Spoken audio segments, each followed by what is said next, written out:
Dobrý deň. Vítame vás v 5. videomanuáli redakčného systému EasyWeb4U. V dnešnom manuáli si ukážeme, ako sa vkladajú nové články, respektíve novinky. Pod novinkami sa rozumie článok, kde sa vyskytuje nadpis, podnadpis a kategória, v ktorej sa nachádza. Po kliknutí na článok sa nám zobrazí celý článok. Klikneme na záznam. Správa článkov. A vytvoríme si nový záznam.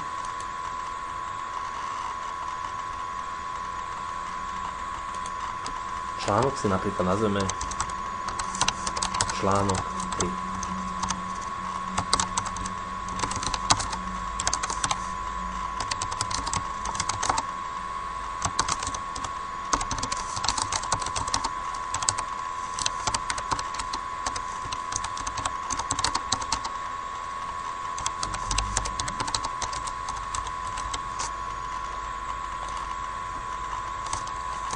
Text.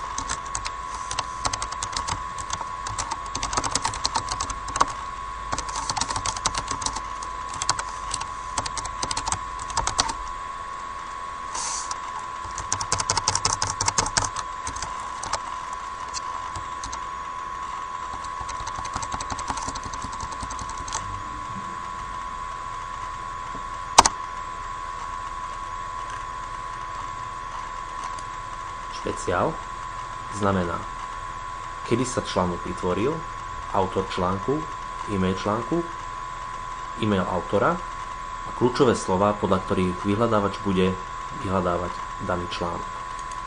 Média. Pre príklad si tam vybereme opäť obrázok, ktorý sme si už raz vložili na server.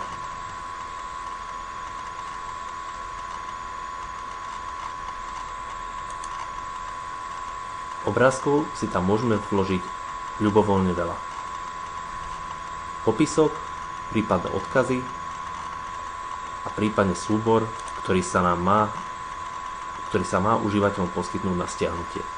Napríklad vložíme si tam MP3 súbor, ktorý sme si už vložili raz na server. Kategória vzťahy. Vybereme, do ktorej kategórie má článok patriť. Napríklad kategória 1. Prístupy určujú, kedy sa článok má zobrazovať, teda odkedy, kedy končí a ktorým užívateľským skupinám má byť článok prístupný. Teda napríklad užívateľom až po registrácii. Uložíme článok. Ako vidíme, článok sa nám nezobrazí na našej stránke. Musíme si ho najprv odkryť.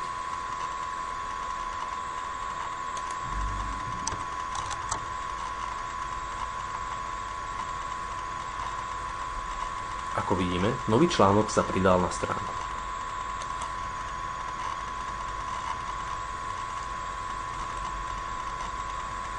Nachádza sa tu text, podtitul a takisto súbor na stiahnutie.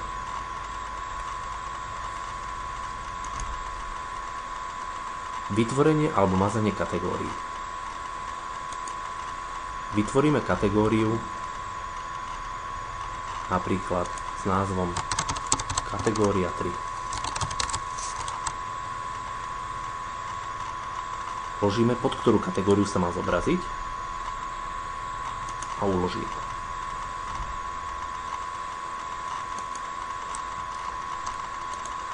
Klikneme naspäť na novinky. Obnovíme si stránku.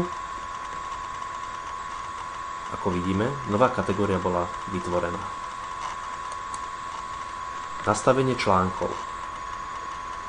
Pre nastavenie článkov pôjdeme na stránku novinky, kde sa nachádzajú jednotlivé pluginy noviniek.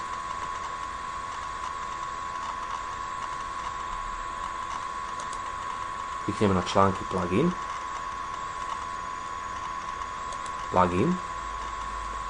A tu si vieme napríklad nastaviť, v jakom poradí sa nám majú zobrazovať články, teda v abecednom poradí, časovo zostupne alebo vzostupne, šablóny, teda maximálne výšky a šírky obrázkov, nastavenie kategórií, prípadne iné nastavenia.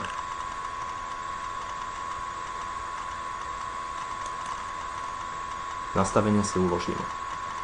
Stránka noviniek je statická. Znamená to, že nie je dovolené užívateľom vymazať stránku novinky. Ak si neželáte, aby stránka novinky sa vám nezobrazovala v menu, stačí, ak si ju zakriete.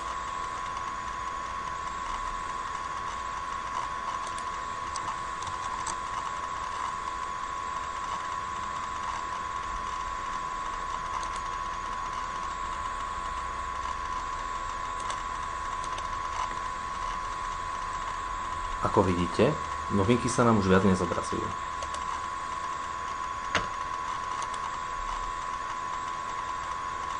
Odporúčame v novinkách si nastaviť možnosť bez cache. Znamená to, že stránka sa bude automaticky znovu načítavať každému vášmu užívateľovi a nebude ju ťahať z pamäte.